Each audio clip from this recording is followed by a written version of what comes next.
Hi everyone, thank you so much for joining us today. Today's webinar will be about making concept art for video games and movies in Clip Studio Paint and will be presented by Tony Washington. Before we begin the webinar, there are some housekeeping items I would like to go through. This webinar will be approximately 1 hour long. All the attendees will be muted. There will be a Q&A session during the last 15 minutes of the webinars. Attendees can ask questions using the question panel. So also, if you have a doubt or a comment, just use the question panel. We have a chat, but we use it mainly to share information. Due to time constraints, not all the questions will be answered. This webinar will be recorded, and the recording will be shared on social media and will be sent via email to all registrants and attendees. Also, I want to add that if you're an attendee, you will receive an e-certificate with the recording email 2 days after the webinar. So if you want to use it for university, college, etc., art institution, feel free to download your e-certificate. The finalists for this webinar are Mark Quiñones, myself, and Tony Washington. Also, if this is the first time you are in contact with Clip Studio Paint, Clip Studio Paint is your all-in-one solution for stunning, ready-to-publish illustrations, comics, manga, and animations. Learn more at clipstudio.net/n and graphicsly.com. Also, if you want to share your stories with the hashtag webinar at Tony Washington Art, at Graphicsly, at Wacom, and at Clip Studio Official, we'll be sharing your stories.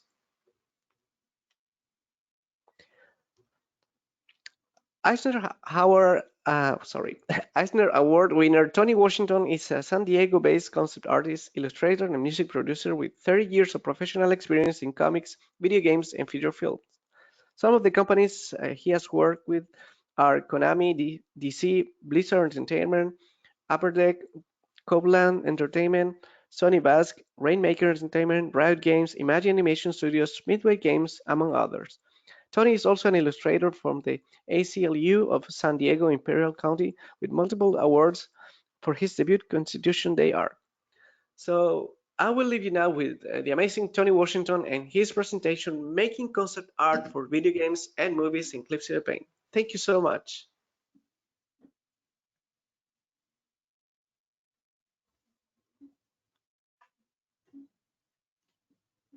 Thank you, Mario. I really appreciate it, and thank you for everyone who's joined in today to watch the webinar. Definitely honored to be able to share some of the things that I do over through animation and video games and all kind of good stuff. So to start, I wanted to kind of go through some of the general process of what I would do to kind of create pieces, whether it's in for look development or concept art or even matte painting for that matter. A lot of the techniques that I use are pretty much, my personal way of kind of navigating through a piece. As you can see, this particular one, this was just a print that I wanted to release on my website. But I use a lot of the same kind of techniques and breakdowns that I would do in film and animation to kind of develop the same pieces. So I typically will start with just very loose sketches, as you can kind of see here up in this side here. I go really rough. I really don't. I'm really just trying to get this general composition down and really quick lighting cues, so I can kind of see how I can create storytelling with just lighting and composition. And then once I get a little bit more refined, I would kind of start to sharpen up where I want to start putting focal points and how you want to break up the different foreground and middle ground, middle ground, and background planes rather. And from here, I would actually go in and paint in. Typically, I paint black and white and add color and overlays. But there are some times where I'll just go straight to just coloring out the gate, and then I'll use like value correction layers to kind of make sure that all of my, like this particular value, these values will work. You kind of see that my emphasis, I ended up going, as you can see with this one. So I kept the lighting cues to make sure that this is the hottest spot in the piece. So to guide a viewer through your piece, you want to make sure that, or the audience for that matter, because we're in my area, I do a lot more on the 2D, some 3D, but primarily I'm focused heavily on 2D. So I do a lot of development in that space. So when I'm trying to make sure a producer or the other members of the concept team, we have an idea of where the focal points are supposed to be and how we're going to guide our viewer or player through the worlds that we create. So this would have been what I would have done for the general black and white rendering on that. And as you can see, here's the color that was actually overlaid in. I'm going to be going in more detail through layers on the next piece. So I just want to kind of give you a background on this one, but you can kind of see my color strip where you can see the predominant colors and my highlight colors and general base, which would have been this one. And then you kind of can see how all of that's developed across, just the entire piece. So this is just the rough layout, lighting, rendering, and coloring all in one piece. So you can definitely come back to this in the when the video's live. You'd like to be able to have a screen grabber or something like that of the piece. This definitely will be available at that point. But let's definitely go into one of the pieces today that I wanted to be able to go through. And again, same kind of background. This is another personal piece of mine that I wanted to make a print of that was on my site. So I had a little bit of time, so I wanted to do something personal for myself. So really quick sketches again, as you can kind of see, very leaning towards sci-fi because I love sci-fi stuff. So I wanted to do a piece that was reflective of that. I ended up going with the number 1 layout that you saw here. And then I just did rough layout, just putting in some line art just to kind of block everything in. That way when I get to coloring, it's a little bit easier. And then I shrunk that down and did some lighting cues, again, like you saw in my initial piece. So I wanted to see a 4 different schemes in here of how I could separate lighting and stage my foreground, middle ground, and background. And then these will be the flat colors that I would actually use, and I have these all broken up into layers, so I could paint each of these however I needed to be able to create the actual piece. But so you can see the final, so we can just jump straight to that. And then here's the actual final piece that was done for that. We will go through layers, so I can kind of go, break down how I did this. And take some of the curves off.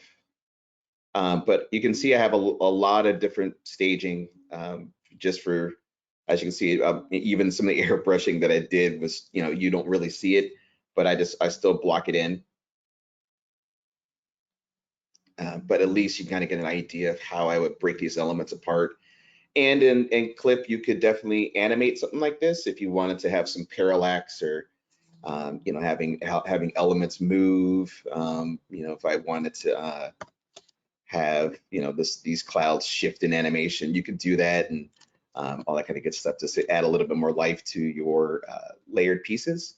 But definitely for this is just I want to have some fun and paint up a quick landscape piece and have a little bit of storytelling behind it, so you can kind of get an idea of why I staged the lighting that way. I want the focal point to be here, so you can make out the really stark contrast of this figure against the background. So kind of using lighting to point to where you want the audience to look is one of the main reasons why I would set things up like this. So a lot of the pieces that I do are almost purposely done with lighting like this, just because it makes it easier, especially when I'm working in production, to be able to make, so the viewer again and reader can go straight to where you want them to look at. And then a lot of these other elements are just atmospheric and being, help to build, more like world building, so you kind of get an idea of what the environments look like and all of that good stuff. So let me go back to this particular one. And I have a lot of these layers. I will immediately admit I'm not the greatest at labeling my own personal stuff, but I do label everything that I do with productions and teams that I'm on, because a lot of the time there may be other artists who will work with me on pieces. So like I would give elements of these pieces to other artists, and they can go in and paint their elements that they want to as well, and the whole team will start to build along with my pieces too. So it's a lot of fun to be able to go through and develop with the team as you're sometimes run productions for maybe 2 and 3 years at some points. But I'm just using the round mixing brush. It's a standard brush. By all means, if you have your brushes that you like or your own custom brushes that you prefer to use, I say I'll go for it. I'm all about experimenting, but I wanted to make sure that I'm using some of the stock brushes. That way, everyone has access to doing stuff like this without having to have a particular brush. But if that's something you're into, by all means, I do use custom brushes on some of the pieces that I create. But right now I'm just staging some of the lighting again that you saw in the piece. I'm going with a little bit different color schemes. I'm not exactly sampling. I just wanted to kind of build with just color.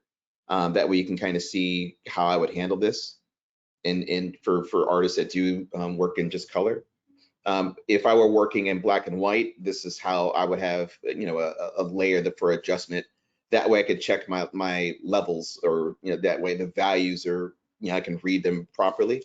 If I were to go on a larger canvas, you can kind of get an idea of why I would check that kind of stuff. I can show you, I believe I have it here. That way you can see how the values start to work together. That way everything has its own space, and it's a lot easier to you can have really fun colors that you can build into your piece. But if you have if the values don't read right, your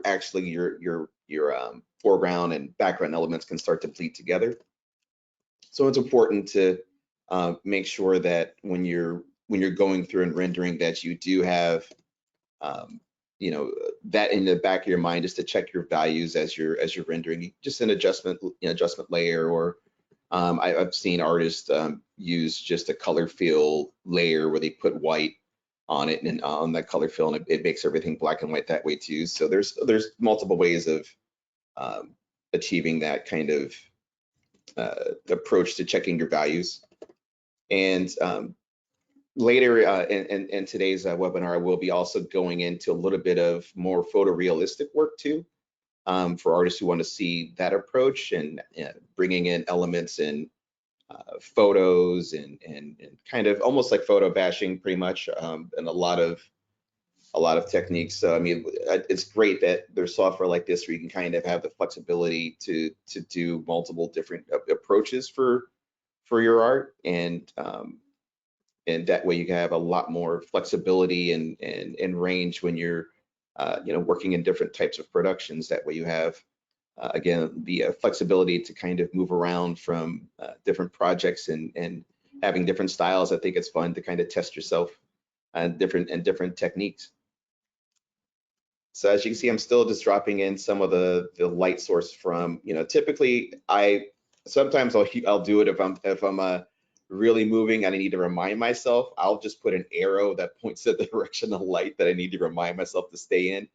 That way I'm not don't get don't start to noodle too much and move around on pieces. So it's fun to definitely to go to town on stuff, but I need to make sure I keep that focus and jump around and create all kinds of extra ambient lighting, and it can get a little busy. So I try to remind myself just to take my time, and it'll all come together. For here, I bring in I'm sampling this like fuchsia pink color just to kind of create ambient light, or like bounce light that would be on the underside of the rock. And again, just building volume. That way, when it's completely painted and brought out, it's a lot easier to see. You can bring in the viewer that much more when you start to cue in how these lights all start to take place, and you can kind of give the shape. You can show how massive an object is, or definitely have the influence of where that light's supposed to be hitting and how dramatic your lighting is. So it's really a lot of fun to be able to have flexibility to do this kind of stuff. I mean, my background is from traditional art, so I actually didn't really learn digital art until I was 18, and that's when I first got introduced to that software. So not to date myself too much, but that was back around 1995, 96 is when I started getting into digital art. And so yeah, I definitely dated myself. But I learned a lot of digital art in that space, but my background was painting and acrylics and oil and color pencil and pastels. So I try to use some of those same traditional techniques when I'm developing, especially building color and sampling and mixing colors together. And it's great that there's tools that can help you to do almost simulate that kind of approach. So the transition wasn't as difficult for me, but it definitely, I'm still learning software as we speak, and I've been in the industry for thankfully for 30 years this year. So there's always something cool to learn, and always software to keep me on my toes, to keep practicing this stuff. So it's important to constantly challenge yourself as an artist. And when I'm not painting, I'm developing or producing music too. So I'm always creating something in my day. So I typically work maybe anywhere from 12 to 16 hours a day, as that's my typical day. But it's at the end of the day, I love doing it, so I don't mind the amount of hours that goes into it. It's all about the passion and drive to continue to press through any adversity and learn and continue to grow as an artist. That's the one thing I think is really really important about working in this space. But it's always about growing as an illustrator in this. So let me continue to zoom out. And now that I'm starting to see some of the pieces come together, I can start to bring in other tones to help round out elements. So I can really emphasize the look here. I'm going to sample this fog color that I have and start to paint that in. I'll go with a larger brush. That way I can break up my values some more. And you can start to see, the shape starting to take form in this. And again, you can kind of create the structure as you paint. Since this is kind of a giant rock structure, it's all about just finding how I want to develop the faces of these different of the stone, and finding where those pockets of shadow and ambient light are going to be.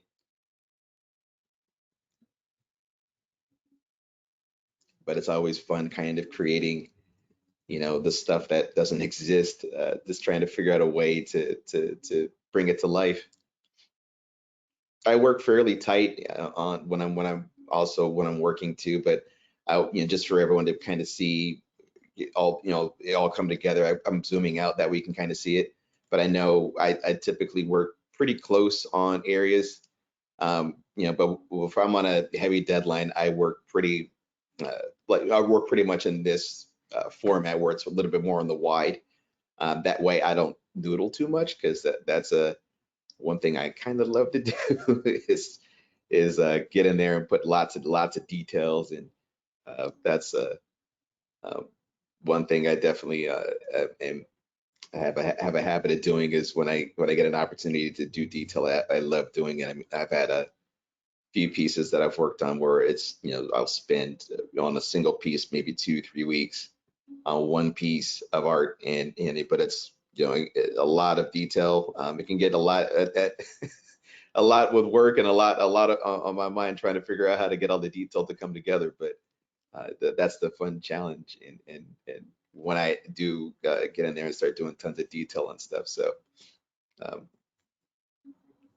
these these more shadowed areas are not going to have the same hotspot for highlights. So the one thing I try to do is just watch how bright these get, because I don't want to start pulling the eye away from the main focal point, but it's important to make sure you still have the shape of that structure laid in. So I try to definitely complement what's going on, and also, again, I know a trick of basically tell the viewer to look here is just how you balance your values on even this one plane alone, just to balance that out. That way that the viewer knows this is the spot to kind of check out.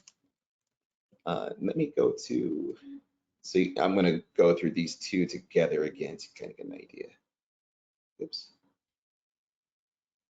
So you can definitely see I completely changed the direction of the shape of what's going on in here, but that's part of it. I definitely, when I was rendering the piece initially, I saw something different, and today I see a whole different shape of what that rock could look like. So definitely fun to explore in that kind of space. I will go to something a little bit more on the photo realistic end for you guys to check out. It would be this piece. So this is a combination of matte painting and compositing for different photos. And this is like a print series I had released on my website. And I've done, the series is called Paths. So there's 1, 2, 3 different paths that I'm doing 3 pieces for the series, but I've done two of the 3 paths. I need to still get the last one done. Hopefully I'll have that done this year and it'll be on the site, but I can definitely go through some of this so you can kind of get an idea. It's definitely more photoreal versus just airbrushing and painting with brushes, but I still use brushes on this stuff as well. So let me go through some of these layers, and that we can kind of get an idea. So you can see that this is actually a photo back here. And I just flipped the whole photo upside down and started bringing in buildings that I actually did silhouettes for first. And maybe, as you can start to see, there's a lot of layers in here. So, I know some of my pieces can get out of control with layers. I try not to go crazy with layers, but when they have the opportunity to do that, I absolutely do. So this particular piece is no exception. I definitely have a lot of layers on this one too, but it just makes it easier for me for changes, to do all this kind of stuff. But you can at least see how I break things up and stage my layers and all that good stuff. But let me go to the foreground so we can kind of see that work on there.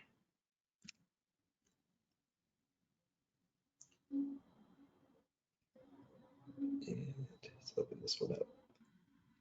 So you can kind of, let me zoom in a little bit, and you can see some of the staging that for different types of photos that were applied, and some of the effects.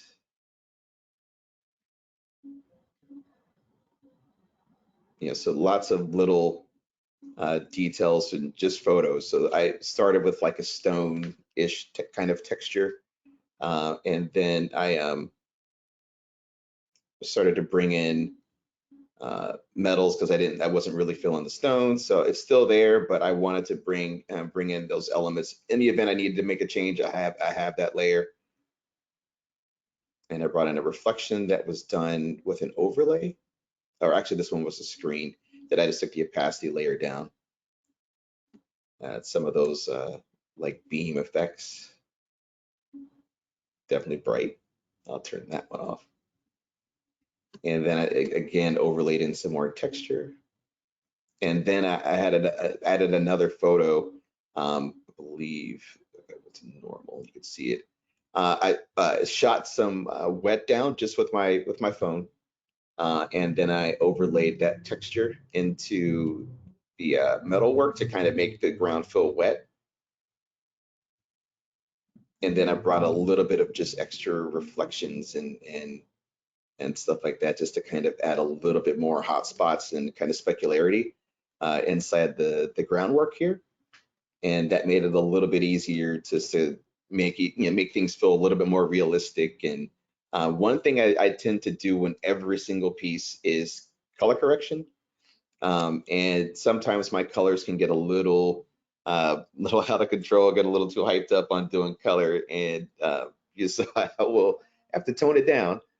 So the thing I typically do is add an overlay layer, like a gel, almost like in film gels from movies you've seen, where like if you're watching like a John Wick movie, how a scene is like bathed in green or bathed in blue. It's just to help to keep things cohesive. And that's the same thing I'm doing here. So I have this overlay layer that has that kind of teal color. And then there's another layer that I just switched the mode to color and took the opacity down to 14, but it's your preference of how you want to kind of do that. And again, it's very subtle, but I wanted to add just a little bit of cool down some of the tones that were happening. Was getting a little too yellowish for me, so I wanted to tone that down. And then I just added some punch. I wanted to remove some of the punch off this hot white, and I just had an adjustment layer for that one. And then so yeah, that's definitely what I would do. The fast version of what I would do to create types of pieces like this, where you can just go with basic silhouettes and start to build in photos. So every one of these buildings started as a solid color, and I just I shot a ton of photos and of different buildings, and I also go online to try to find photos of windows and buildings so I can bring those in as a layer and then apply those into my silhouettes, so I can just kind of carve out the sections that I need. But it was a lot of fun creating this particular piece, and that one is that was definitely a lot of fun to do. This one is, I wanted to go back to a little bit more of the painterly stuff. This is actually an album cover for one of my newer, more recent singles. And so I wanted to kind of go back to go stripping things back down to just a few layers for the last, say, 10 to 15 minutes that we've got. I wanted to kind of just go through just showing that you do not need a million layers to create pieces. So, this is just foreground clouds, mid, range clouds, background, subtle background one, a sun, and I believe, yeah, just some color correction. So again, here is I just added a sun here, and I painted every one of these just with stock brushes again, and wanted to be able to create a story based off of this. So this would, I'm actually working on a film based off of this stuff right now. If there is time, I will bring up one of the concept pieces from it. I might be able to bring that up today, and that way you can see what that looks like. But it's a sci-fi story of a family that goes to space for the first time.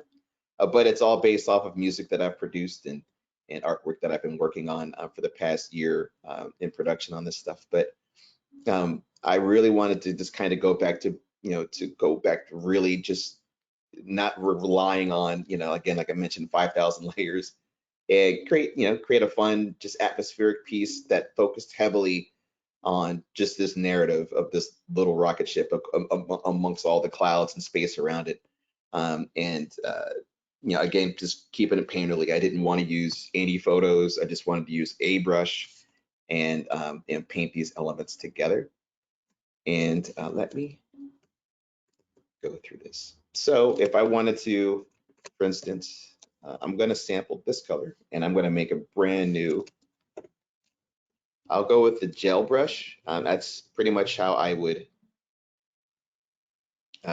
lay in my silhouettes, or the gel pen rather. And this is what I use to ink like every single piece of liner that you've maybe seen on my website, or anything I do in comic books or any of that kind of stuff. I use this tool, the G pen, on all of the liner on every piece that I do. It's definitely my favorite like digital pen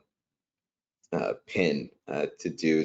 The hatching and the control on that brush is awesome. So it's really, and it's great to block in silhouettes like this. It's really easy to use, and it's extremely accurate. So I always use this one.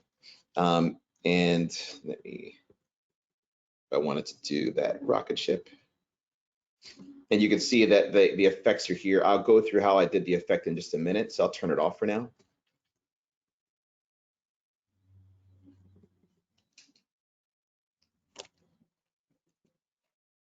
And I'll go ahead and just erase this out since I don't need it too much.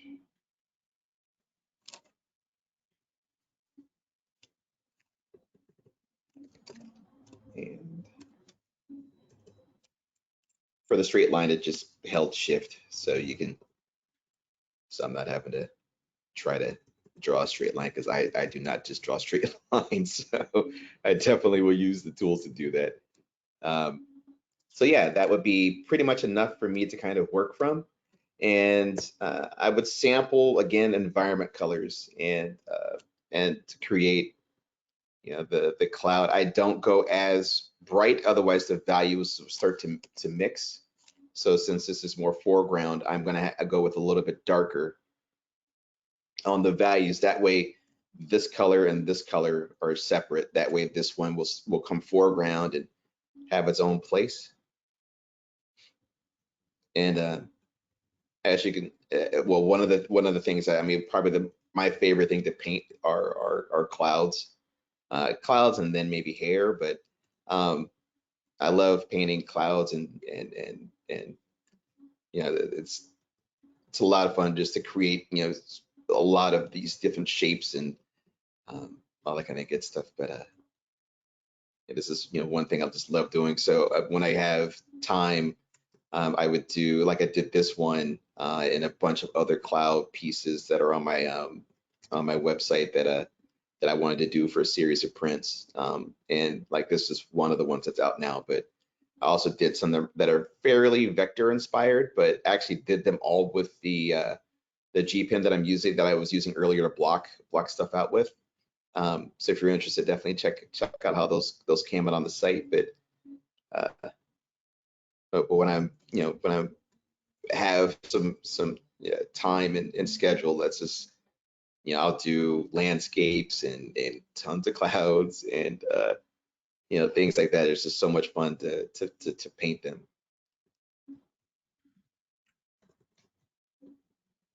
And I'll come back, and I'm not really using a lot of extra layers. Sometimes I would put my shadows in layers, so I have a little bit more control and I can do a little bit more, especially when it comes to quick adjustments. I can definitely do those in separate layers, but the goal for this piece was to be minimal on what I would do with my layer work, because I was going down a rabbit hole of I need to put 1,000 layers on a piece, or otherwise it's not really complete. And so I was like, okay, they need to strip this down just a little bit, and try to get as basic with my layer structure as I can. That's so I'm not having to rely so much on just using every layer possible that my machine can handle without blowing up. So thankfully this one has not done that yet, but I remember when I was first getting into using layers, my machine would constantly run out of RAM. So I'm so thankful that machines nowadays can handle all of this kind of stuff that I throw at it. And speaking about machines, I know sometimes I get the question about what type of a machine should an artist use, and I tried. I don't want everyone to feel like they have to have a a super maxed out rig to be able to do digital painting. I don't really think that's required. I mean, I've watched artists, you know, on tablets use clip and you know, do exceptional work. You know, I use tablet, I use a Mac, and I use a PC. I'm at my studio today, so I'm on my Mac today, but my home, I have a PC tower that I also work on. But I don't think it's necessary to have an ultra premium you know, setup to be able to do digital painting. I just don't think that's necessary. Especially if you're just starting out. You know, I don't want you know, to feel that kind of pressure that you would have to save up for something like that. So I definitely you know, don't recommend buying the most expensive rig out the gate. This, you know, if you're able to do a tablet or very entry level Mac or PC, I think that's more than enough to get you started. And that way you don't have to, you know, spend so much out the gate on this stuff. I'm gonna use a layer mask to paint away some of these elements. And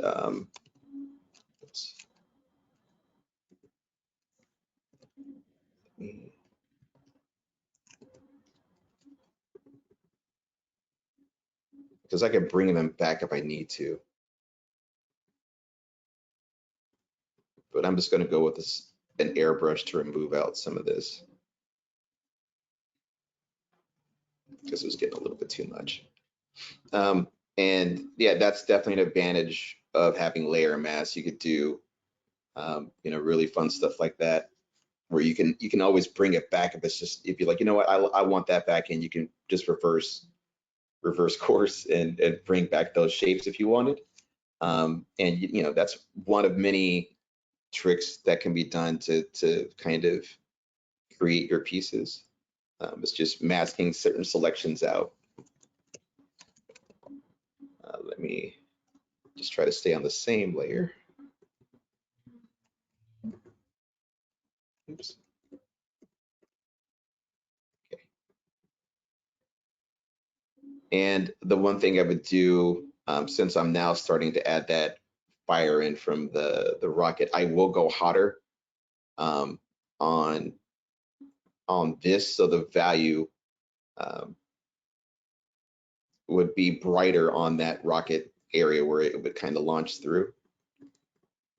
And I typically go very quick when I'm just laying in just the general shape, and then I start to model out all the different like tendrils of smoke and you know, whatever's happening on that subject. That's what I'll start to go in and tighten up details.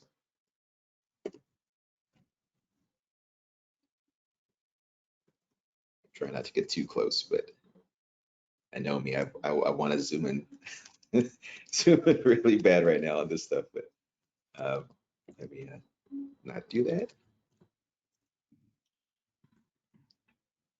I'll just go ahead and just erase this. I don't need any of this at all.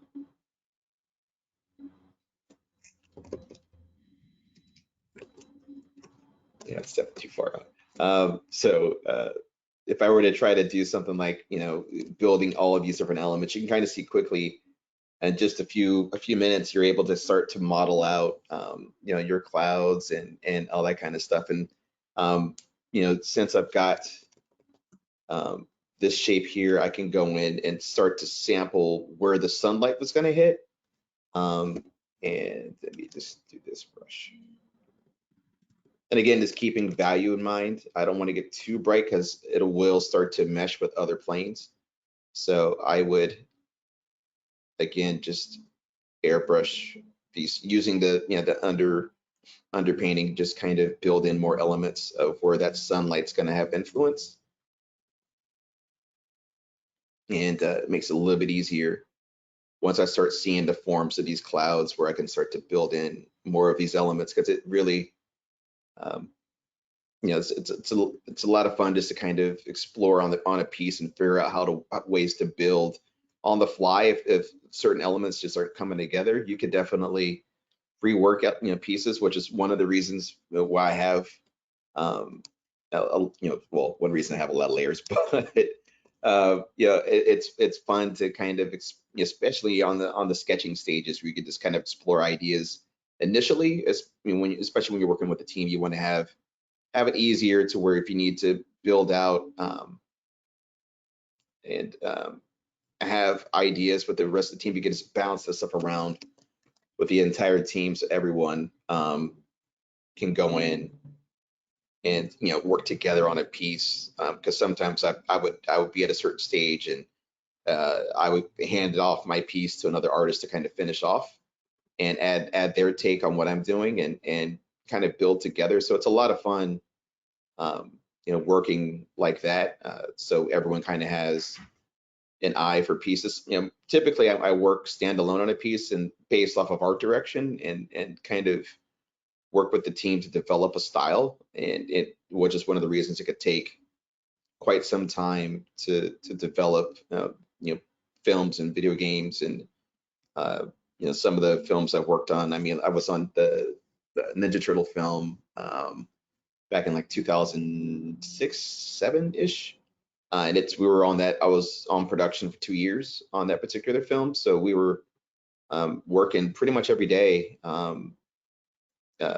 minus some of the holidays and stuff. But we worked pretty much nonstop with about 10 artists in the U.S. and overseas. In Hong Kong, we had about 300 animators and artists that we all worked together. So it was a lot of fun working on such a very cool production to get so many eyes on how we produce together and work as a team to create these elements. So I really enjoy that stuff. Okay,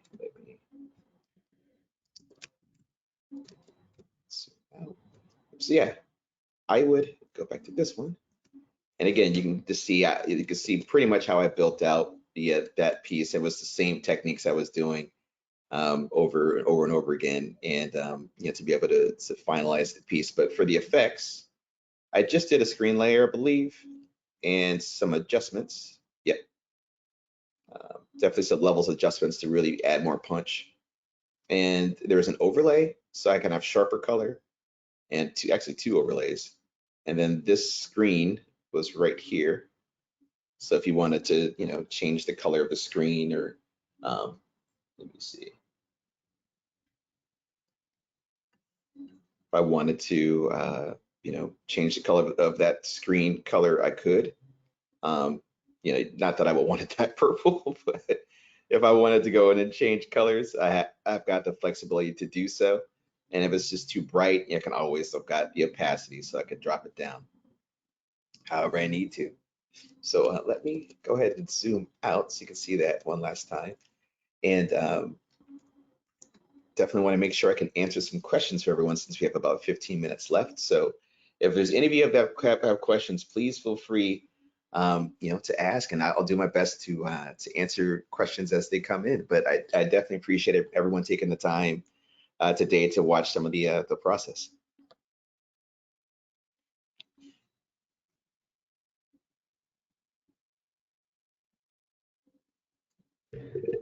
Well, thank you so much, Tony, for this amazing webinar. Thank you. People loved it. Seriously, there's a lot of questions. Thank you so much to all who are joining us live. For example, people from Germany like Kuro, South Africa, Leda, England, Levi, Honduras, Maria de Los Angeles, Brazil, Lars, Hungary, Anastasia.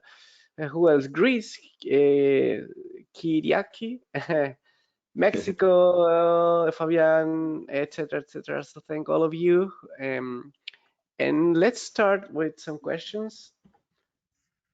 Yeah. There's a lot of questions about how much does it take you to make a full piece?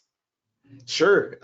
It really depends on the piece. I mean, on average, I would say I spend about maybe I guess maybe 10 to 20 hours per piece on average. But I've had pieces that will take me a month, and those, they're very very intense pieces. Or some of them, one of the reasons it could be, it was this detail that was required, or the size of a piece. I've done like digital mural art where it's the size of a whole, wall of a building.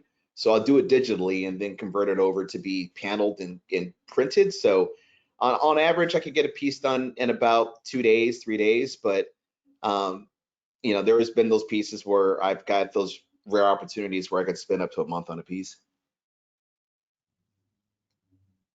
Mm-hmm. And continuing with the settings, and people are asking about what's your setting for printing, or a setting if you can share also when you're doing a motion board or something similar. Oh gosh. So okay. For my settings, I tend to keep things as stock as possible. If you look in my brushes, these are the main brushes that I'm using. I pretty much use stock brushes. I do have custom that I bring in, but for today, I just wanted to show that I'm using custom settings or standard settings that are stock. I want to make sure everyone can see that, so you can see the brush sensitivity is just from the tablet. So I'm on a smaller Wacom Intuos. I also have a Cintiq here, but for the demonstration, I'm using just the pressure sensitivity from the Intuos. So same with the G Pen. The G Pen, I'm using these settings. You can see here, I'm on the third option for my anti-aliasing. Stabilization set at 6. Brush size is variable because I'll change the size as I go. And opacity, I max it out. I leave it at 100 because I'm always using, like if I wanted to, for instance, do some sketching, I would keep it at 100%, and then, oops, let me make sure I'm on the right brush. I'm using 100%, so I have, the pressure sensitivity is right off the stylus in the tablet, so I can have thicker or thinner, feathered lines. So I'm using pretty much stock settings for all of the brushes that I do. The actual canvas sizes, they all have their minimum of 300 DPI. And you can, it's up to you the size you want to work in. Typical sizes for me, if I'm working on film production, I'm at 4K. So, that's that standard resolution size at 300 DPI. Or if when I'm doing prints, I'm at 12 by 18 at 300 DPI, 11 by 17, 24 by 36. So I use those are my main paper sizes that I do. Like when I'm doing comic books, it's 11 by 17, but I add a 0.25 bleed, so 11.25 by 17.25, just so there's some trim space for cutting for pages. And then I work in RGB primarily, and then I convert to CMYK on the back end. I just got so used to working in RGB. I know that sometimes printing can't reproduce the RGB, but that's pretty much what I work in. And I try to use just normal coloring. I try to stay away from too much of the other options that you can use in painting. I know there's multiplies and softwares have dodge and things like that. I try to avoid too much of that. I tend to do overlays and layers, multiplies and layers, just so I have the control of painting in normals. So I tend to, like, some of my pieces, if you were on my YouTube, you might see I'll have like little dots similar to what's going on in that color mixer, where I'll have like dots of color that I'm sampling from. And I'll just literally, I drop the color and just keep painting. So it's one of the things I'll do for speed. That way I don't have to take my eyes off the canvas. So I would drop in, for instance, if I'm on this particular piece, I would put a layer above everything, just in case I've got color correction layers and things. I would have this color, find this color, and this color, and then I would sample as I'm painting. That way I can, continue to just move through my pieces, so it's easier for speed, where I can just sample and mix my color as I'm going, and you can kind of see I could quickly build a shape just from doing that. So that's one thing I would do a lot is have just these little color swatches on a layer. That way I can kind of sample and go, and sometimes I'll move it. So if I'm really close in an object, I'll just bring it down to here if I needed those colors, or you just make another layer and drop them in there too. But I do that a lot, and definitely it helps speed. I sometimes will use color mixing when if I'm trying to do a certain kind of paint style. But for, overall, my settings are pretty much standard right out of the box for the software. I don't have too many custom settings, I would think, out of any of the software that I use. But yeah, I mean, that's definitely a great question though. Well, thank you so much, Tony.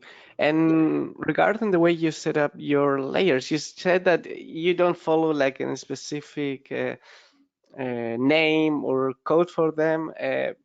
Some people asked about what's your criteria to start with one layer, then continue with the other.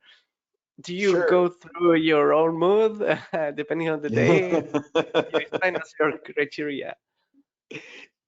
Yeah, definitely. As far as the layers, yes, it is. It really depends on the piece. When I'm working on a production, sometimes it requires a lot of layers because there's other artists that are working on that piece with me. So, or it's just I'm working with a producer directly or a director, and they have input, and I want to make sure that I'm conveying that input, which unfortunately could turn into a lot of layers, which is fine. But thankfully, I can do them, so I have no problem creating that. Where like again, if I was on this one where you start to scroll and it just keeps going and going and going and going with just layers. If I open up all of these up, you can kind of get an idea that this starts to get out of control. But you can kind of see that there's another stack of layers. It goes and goes and goes. But it's important to start with like minimal layers if you can. So you're not having to get bogged down by, oh my gosh, I've got 500 layers. Where do I go? Which layer which layer had that? That can get confusing. But I recommend, if you're able to have like a preview like these, where you can have that preview window up. I think that's super important. If you can at least see what the layer is. Labeling them is a must if you're working on a production with a team. I openly admit it. I am lazy with this one, so I did not put those labels on here. But on major production stuff, I absolutely will label everything and group everything, and work with the team for a layer set. Thank you so much for the Of course. honesty, Tony. And here's a question from Eden. In environmental art, how do you Yes, push the depth of the scene to show the in-between of the foreground, middle ground, and background? As absolutely. it's a filter. I found myself feeling scenes are flat even if there are clear distinction between the three. Sure. What the one thing I highly recommend doing is when you're trying to do an environment piece, or landscapes for that matter, it's important just to see, like, do a squint test, zoom all the way out on your piece, and see how elements are looking. I can look at this from really far out and see the hot spot from here. And then as you zoom in, you can start to make those other pieces start to come together, and you'll be able to bring those elements in. So it's important to have a way of you doing an adjustment layer to set your values. You can see how dark this is, in the foreground elements. So this will carry a little bit more weight on value. So it comes more foreground. I went with more of a mid-tone in my, if I zoom in really close, there's nothing that goes to black in here. I wanted to stage these elements together. So this particular space has got, um, more black, and then the highest tone is close to the darkest tone of this one. So they all have their own place. And you can see the darkest value here is actually the darkest value that's here, which goes there. So I'm trying to piggyback on my values as I'm going through foreground, middle ground, and background. You could always do like bokeh effects, or bokeh, any kind of bokeh that you wanted.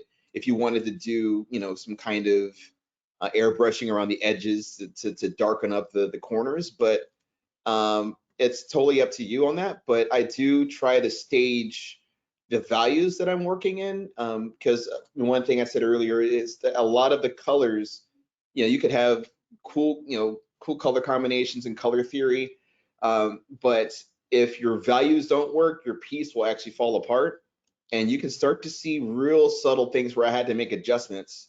Like right in here, these clouds started meeting this background, so I wanted to find a way to quickly punch this out so the shape would come forward.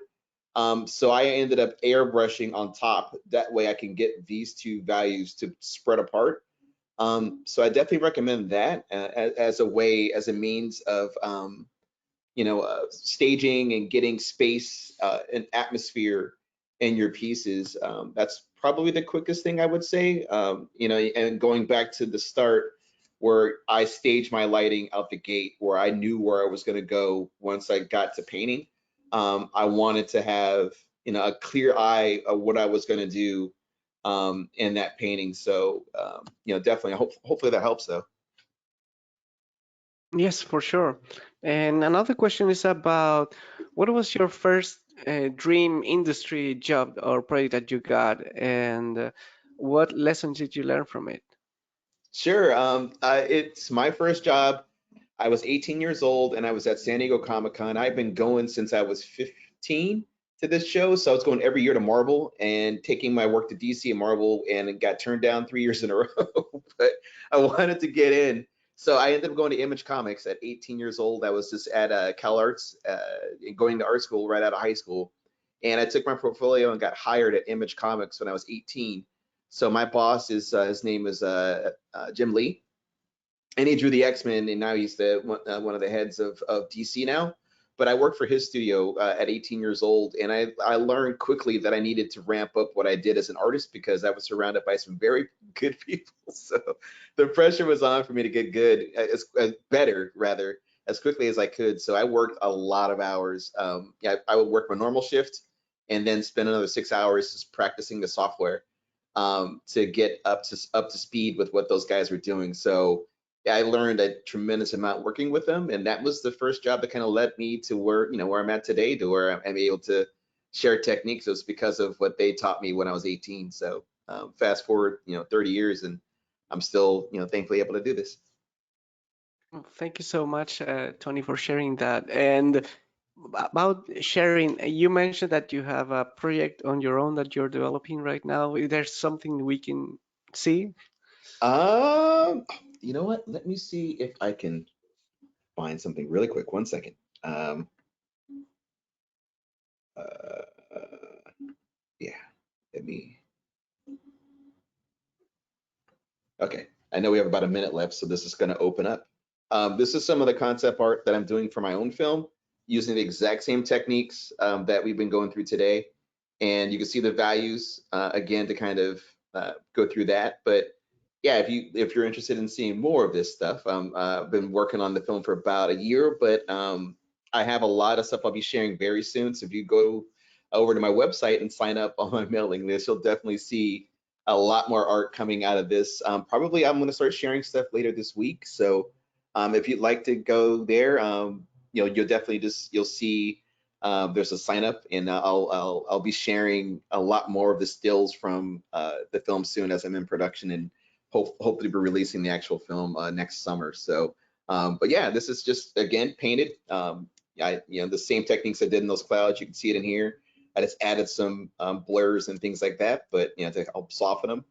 But those are the exact same techniques that I've been doing through today's webinar. But hope you like the sneak peek, and thank you guys so much for all the questions and support today.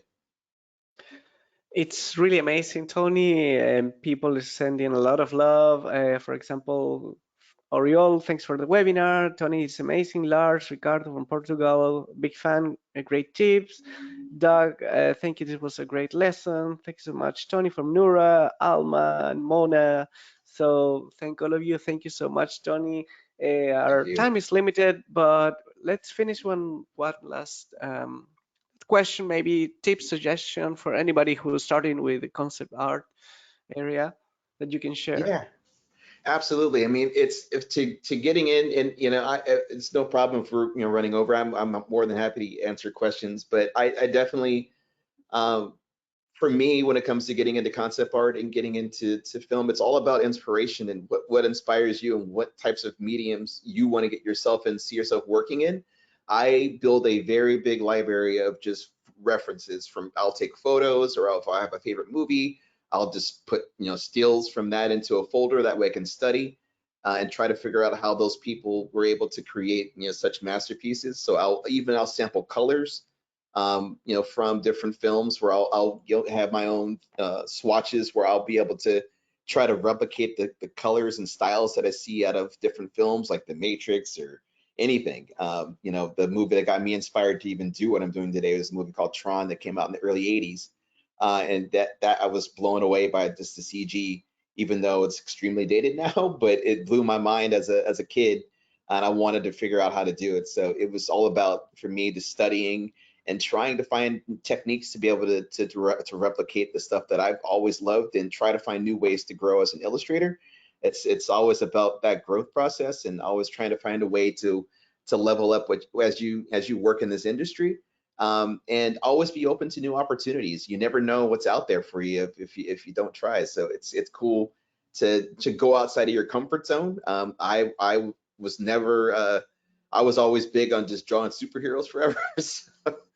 So I wanted to find a way to break away from that. So it was important for me to find a space where I can start working on vehicles and environments and clouds and grass and whatever it was I could level myself up as. And I continue to do that today. So it's extremely important to always to never be complacent in this space, because you want to grow as much as you possibly can. So if anything for out there, for any inspiring and budding artists, or even seasoned artists that are out there, it's all about that process of learning more, and always taking feedback from friends and peers. And it's definitely not about ego. It's all about having fun in this space. So I hope that answers the question, and thank you so much. No, thank you so much, Tony, for these wise words. And thank all of you who join us live, and the ones that are watching the recording. Thank you so much. And before we go, let me just share one last bit of information. If you want to learn more about Clip Studio Paint, please visit our website, clipstudio.net/n, or graphicsly.com. Many of you ask if this webinar is being recorded. Yes, please subscribe to our Clip Studio Paint channel or Graphicsly. Once you are subscribed, you'll receive a notification once the video is available. And for more information about Tony, don't forget to follow Tony on his Instagram as Tony Washington Art, or his website, TonyWashingtonArt.com. Also, you can join Tony's newsletter. So with that, thank you so much, Tony. It's been an amazing webinar. Thank you. Thank all of you who are watching this presentation. So please stay tuned for more webinars, tutorials, and information about Clip Studio Paint and Graphicsly social media. So we hope to see you next time. Bye-bye. Take care.